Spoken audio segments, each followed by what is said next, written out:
प्यारे छात्रों, आज मैं आपको पढ़ाऊंगी कि राष्ट्रवाद क्या होता है, राष्ट्रवाद किसे कहते हैं या इसकी सामान्य अवधारणा क्या होती है। तो राष्ट्रवाद एक भावना है, यह अपने राष्ट्र के भौगोलिक, सांस्कृतिक और समाज में रहने वाले लोगों में प्रेम, एकता की भावना है। हम कह सकते हैं कि राष्ट्रवाद की भावना का विश्वास की ओर संकेत करता है, यानी कि विश्वास है, देश के प्रति विश्वास है, जिसमें राष्ट्र एवं राज्य के प्रति समर्पण का भाव छिपा होता है। Professor SK. दुबे लिखते हैं कि मानव के व्यवहार एवं मनोदशा से है। राष्ट्रवाद को मानव के व्यवहार के रूप में ले सकते हैं या मनोदशा के रूप में ले सकते हैं, जिसके कारण राष्ट्र के प्रति समर्पण का भाव रखते हुए इसकी अखंडता, एकता व संप्रभुता तथा सम्मान की रक्षा करता है एक व्यक्ति, तथा उनके विकास हेतु पूर्ण योगदान देने के लिए तत्पर रहता है। तो हम कह सकते हैं कि राष्ट्रवाद एक भावना है, यह अपने राष्ट्र के भौगोलिक, सांस्कृतिक और समाज में रहने वाले लोगों में प्रेम और एकता की भावना है। राष्ट्र के प्रति निष्ठा, उसकी प्रगति, उसके प्रति समर्पण, उसके सभी नियम आदर्शों को बनाए रखने का सिद्धांत है। ये विविधता का, सम्मान का, सभी तरह की संस्कृतियों को, धर्म को, भाषाओं को, क्षेत्रीय पहचान को अपने में समाहित करता है।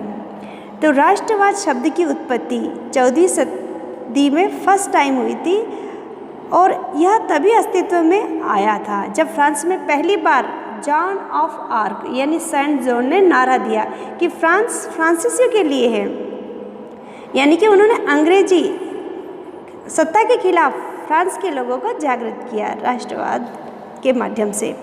यह एक ऐसी भावना है जो पूरे विश्व में हर देशों के लोगों की भावना के रूप में रहती है।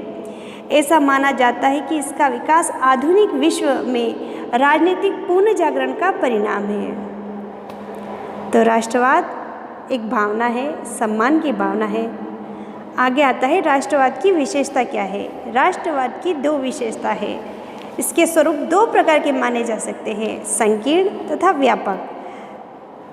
संकीर्ण के अंदर हम कह सकते हैं कि इसमें व्यक्ति अपने राज्य के बारे में इतना अधिक सोचने लगता है कि वह मानवता व नैतिकता के विरोध में जाकर मानवीय मूल्यों के विरुद्ध कार्य करता है, जैसे दूसरे को हानि पहुंचाना एवं दूसरों राष्ट्र के जो संसाधन होते हैं, क्षेत्र जो होते हैं, उसको अपने में सम्मिलित करने की कोशिश करता है और उसके लिए यहाँ तक कि कोशिश के साथ में यहाँ तक कि युद्ध करना पड़े तो वो इसके लिए तैयार हो जाता है।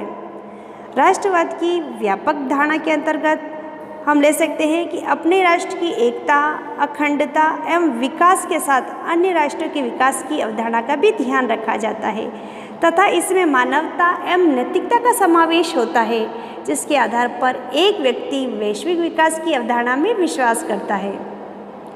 तो इस तरह से हम कह सकते हैं कि राष्ट्रवाद के दो स्वरूप हैं, संकीर्ण तथा व्यापक। इसके अलावा आता है राष्ट्रवाद के सकारात्मक प्रभाव क्या है, यानी कि राष्ट्रवाद के प्रभाव क्या है। तो राष्ट्रवाद के सकारात्मक प्रभाव भी होता है और राष्ट्रवाद का नकारात्मक प्रभाव भी होता है। सकारात्मक प्रभाव के अंतर्गत हम कह सकते हैं कि राष्ट्रवाद का स्वरूप व्यापक दृष्टिकोण से संबंधित होता है। इसमें राष्ट्रवाद या स्वराष्ट्र हित के साथ साथ अपने राष्ट्र के हित के बारे में विचार किया जाता है। इस प्रकार की राष्ट्रीय भावना से संपूर्ण विश्व को लाभ प्राप्त होता है। तो इसमें हम पढ़ेंगे राष्ट्रीय एकता का विकास। राष्ट्रवाद के माध्यम से नागरिकों में राष्ट्रीय कार्यों के प्रति सहयोग एवं उत्साह का प्रदर्शन होता है, क्योंकि इसमें प्रत्येक नागरिक यह मानकर चलता है कि राष्ट्र का कार्य उसके स्वयं का कार्य है। राष्ट्रीय उन्नति से ही सबकी उन्नति हो सकती है। सभी प्रकार से राष्ट्रीय एकता के विकास में राष्ट्रीय भावना का महत्वपूर्ण योगदान होता है। आगे हम पढ़ेंगे राज्य एवं राष्ट्र प्रेम, जो राष्ट्रवाद के सकारात्मक प्रभाव है। राज्य तथा राष्ट्र प्रेम, राष्ट्रवाद का संबंध भावात्मक स्थिति से होता है, अर्थात प्रत्येक नागरिक इस स्थिति में राष्ट्र एवं राज्य से पूर्णतः सुसंबद्ध होता है तथा उसके मन में राष्ट्र एवं राज्य के प्रति प्रेम उत्पन्न हो जाता है। इस प्रकार व्यक्ति प्रेम के कारण राज्य एवं राष्ट्र के प्रति बड़े से बड़ा बलिदान करने में भी पीछे नहीं हटता। राज्य एवं राष्ट्र प्रेम के माध्यम से एक सैनिक सीमा रक्षा के लिए अपने आप को न्यौछावर कर देता है तथा अपने प्राणों के बलिदान करके वह शहीद हो जाता है और आत्मसंतुष्टि आत्मगौरव प्राप्त करता है, यानी देश के लिए सर्वस्व न्यौछावर करना। आगे आता है सार्वजनिक हित। राष्ट्रवाद में सार्वजनिक हित की भावना का समावेश पाया जाता है क्योंकि राज्य एवं राष्ट्र के प्रति सद्भावना जागृत होती है। व्यक्ति अपने हित को भूल जाता है, इसके बाद वह सार्वजनिक हित के बारे में विचार करने लगता है। राष्ट्र व्यक्तियों का समूह है। जब व्यक्ति राष्ट्र के हित के बारे में सोचता है तो उसके द्वारा स्वाभाविक रूप से सार्वजनिक हित संबंधी कार्यों को संपन्न किया जाता है। आगे राष्ट्रीय विकास का समावेश। राष्ट्रवाद की भावना को ध्यान में रखते हुए नागरिकों द्वारा कार्यों को संपन्न करना तथा इस तथ्य का प्रमाण होता है कि उसके मन में राज्य एवं राष्ट्र की भावना का पूर्ण समावेश है। इस स्थिति में व्यक्ति राष्ट्र के विकास में स्व विकास की भावना को समाहित करता है, इसलिए राष्ट्रवाद में राष्ट्रीय विकास का समावेश पाया जाता है। आगे हम पढ़ेंगे उद्देश्य की प्राप्ति में योगदान। राष्ट्रवाद की भावना प्रत्येक नागरिक के मन में उत्साह एवं जोश भर देती है, जिसमें कि प्रत्येक नागरिक निर्धारित लक्ष्य को पूर्ण करता है। तो इस लक्ष्य को इस स्थिति में प्राप्ति किया जा सकता है जब सभी नागरिकों का इसमें सहयोग हो। लक्ष्य एवं उद्देश्य की प्राप्ति में सहयोग की प्रेरणा व्यक्ति को राज्य एवं राष्ट्र की भावना से ही प्राप्त होती है। आगे जातिवाद का उन्मूलन क्या होता है। जातिवाद के उन्मूलन में राज्य एवं राष्ट्र की भावना का महत्वपूर्ण योगदान होता है, क्योंकि इस भावना से प्रेरित होकर व्यक्ति जातिगत भेदभावों को भुलाकर राष्ट्र के विकास एवं कार्यों में सहयोग करता है। इस प्रकार सामूहिक गतिविधियों को संपन्न करते करते एक ऐसी स्थिति आ जाती है कि जातिवाद की भावना पूर्णतः समाप्त हो जाती है और स्वाभाविक रूप से जातिवाद का समाप्त हो जाता है। यानी कि हमने मैच देखते हैं, क्रिकेट मैच, तब भी हमारे मन में यही भावना होती है।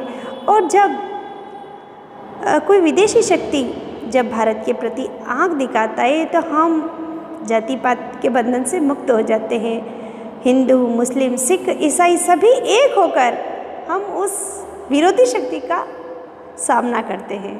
तो जातिवाद का उन्मूलन उस समय सब हो जाता है। संकट के समय उपयोगी। राष्ट्र के समक्ष अनेक विषम परिस्थितियाँ ऐसी आती है जो कि नागरिकों के सहयोग के अभाव में सामान्य रूप में परिवर्तित नहीं होती। जैसे युद्ध के समय नागरिकों से यह अपेक्षा की जाती है कि वह राष्ट्र के प्रति समर्पण भाव से कार्य करे तथा तन, मन एवं धन तीनों के द्वारा राष्ट्र का सहयोग करे। इस स्थिति में राष्ट्रवाद की भावना से प्रेरित होकर व्यक्ति राष्ट्र के प्रति सहयोग करता है तथा युद्ध के समय राष्ट्र को किसी प्रकार की कष्ट नहीं होने देता।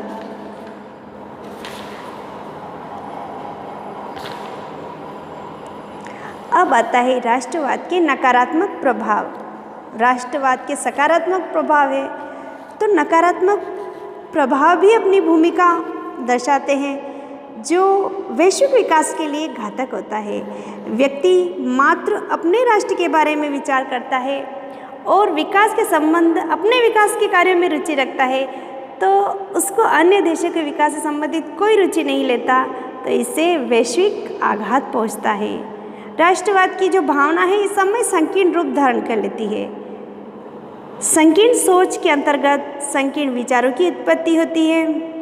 प्रत्येक व्यक्ति की सोच संकीर्ण होती जाती है। इस भावना के अनुसार व्यक्ति स्वहित एवं राष्ट्रहित के बारे में ही सोचता है। अन्य राष्ट्र के नागरिकों एवं अन्य राष्ट्रों के प्रति इसकी सोच नकारात्मक हो जाती है, नगण्य हो जाती है, विरोधी हो जाती है, उससे नफरत करने लग जाता है। इस प्रकार व्यक्ति की सोच व्यापकता के स्थान पर संकीर्ण स्वरूप धारण कर लेती है। आगे हम पढ़ेंगे अंतर्राष्ट्रीय सद्भावना का अभाव। अंतर्राष्ट्रीय सद्भावना का अभाव राष्ट्रवाद के संकीर्ण स्वरूप का प्रमुख लक्षण माना जाता है। इसमें व्यक्ति दूसरे राष्ट्र के व्यक्ति के विकास में तब तक सहयोग नहीं करता जब तक कि उसका स्वयं का कोई लाभ न हो। इस प्रकार की स्थिति एक राष्ट्र द्वारा दूसरे राष्ट्र के लिए उत्पन्न की जाती है। इस प्रकार यह स्पष्ट होता है कि राष्ट्रीय भावना के संकीर्ण स्वरूप में अंतर्राष्ट्रीय सद्भावना का अभाव पाया जाता है। स्वार्थ भावना,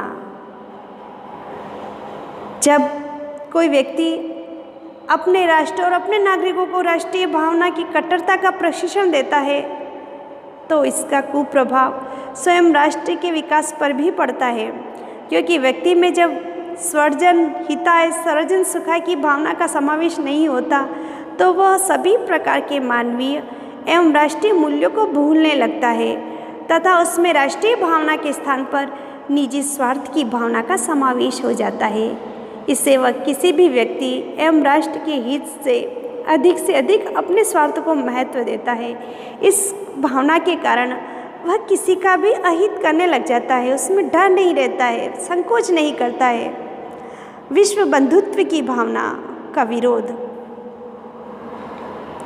राष्ट्रवाद की भावना के संकीर्ण स्वरूप के कारण मानव अपने राष्ट्र के विकास एवं नागरिकों के विकास को ही महत्व प्रदान करता है। वह दूसरे व्यक्तियों के प्रति सकारात्मक भाव नहीं रखता। वह अपने राष्ट्र के लिए वह दूसरे राष्ट्र के संसाधनों का उपयोग करने भी संकोच नहीं करता। इसके परिणाम स्वरूप उसमें विश्व बंधुत्व का अभाव या विश्व बंधुत्व की भावना समाप्त हो जाती है, क्योंकि विश्व बंधुत्व में सर्वजन हिताय व सर्वजन सुखाय की भावना छिपी होती है। इसमें संसाधनों का प्रयोग सभी के हित में किया जाता है। अंतर्राष्ट्रीय युद्ध, अनेक अवसरों पर विश्व युद्ध एवं दो राष्ट्रों के मध्य युद्ध का कारण राष्ट्रवाद का संकीर्ण स्वरूप ही होता है। इस संकीर्ण स्वरूप के आधार पर ही विभिन्न राष्ट्रों के नागरिक एवं एक दूसरे की स्वतंत्रता एवं अधिकारों का हनन करने की चेष्टा करते हैं। परिणाम स्वरूप युद्ध होता है। जैसे पाकिस्तान एवं चीन से होने वाले युद्धों ने चीन एवं पाकिस्तान के व्यक्तियों की स्वार्थ की भावना एवं संकीर्ण राष्ट्रीय भावना ही कारण रही है, क्योंकि ये सभी भारत की धरती को हड़पना चाहते हैं। इनके साथ आज भी भारत का सीमा विवाद बना हुआ है। चीन और पाकिस्तान हमेशा अपना क्षेत्रीय विस्तार या विस्तारवाद की नीति का ही समर्थन करते हैं और आज भी उसने हमारे भारत के बहुत सारे सीमा पर अपनी घुसपैठ कायम करके रखी है। भारत उसका जवाब दे रहा है, लेकिन अभी तक पूर्णतः सफलता हमें प्राप्त नहीं हुई है। आगे आता है विवादों का उत्पत्ति। राष्ट्रवाद की संकीर्ण भावना अनेक प्रकार के विवादों को जन्म देती है। इस विवादों के कारण निजी स्वार्थ भी होता है। जब व्यक्ति के मन में संकीर्ण विचारधारा का उदय हो जाता है तो वह राष्ट्र को पीछे छोड़कर अपने स्वार्थ के लिए कार्य करने लगता है। ऐसी स्थिति में वह राष्ट्र प्रेम की अपेक्षा स्वहित में लग जाता है। इस प्रकार की स्थिति अनेक प्रकार के विवादों को जन्म देती है।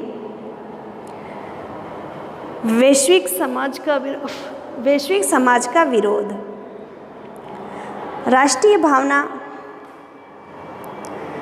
का संकीर्ण स्वरूप वैश्विक समाज का विरोध है, क्योंकि जहाँ कट्टर राष्ट्रवाद होता है वहाँ पर सभी राष्ट्राध्यक्ष एक मंच पर नहीं बैठ पाते और वह अपने संसार में ही रहना चाहते हैं। इस प्रकार सभी राष्ट्र एक दूसरे की संस्कृति एवं सभ्यता के बारे में नहीं जान पाते। ऐसी स्थिति में वैश्विक समाज के ठीक विपरीत हो जाता है।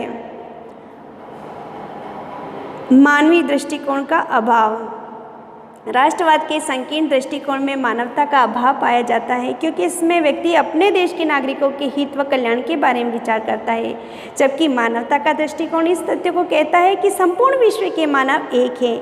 इसके लिए किसी प्रकार का भेदभाव की स्थिति नहीं होनी चाहिए। इस प्रकार दोनों प्रकार के विचारों में विरोधाभास की स्थिति उत्पन्न हो जाती है। वैश्विक विकास का अभाव, वैश्विक विकास की अवधारणा भी राष्ट्रवाद की संकीर्ण विचारधारा से हानि पहुँचती है। इसमें प्रत्येक राष्ट्र एवं उसके नागरिक अपने विकास हेतु कार्य करते हैं तथा एक दूसरे की सहायता करने में कोई रुचि नहीं रखते, इससे वैश्विक विकास की संभावना पूर्णतः समाप्त हो जाती है। आज इस कक्षा में इतना ही। जल्द ही हम अगली कक्षा में मिलेंगे। तब तक के लिए धन्यवाद।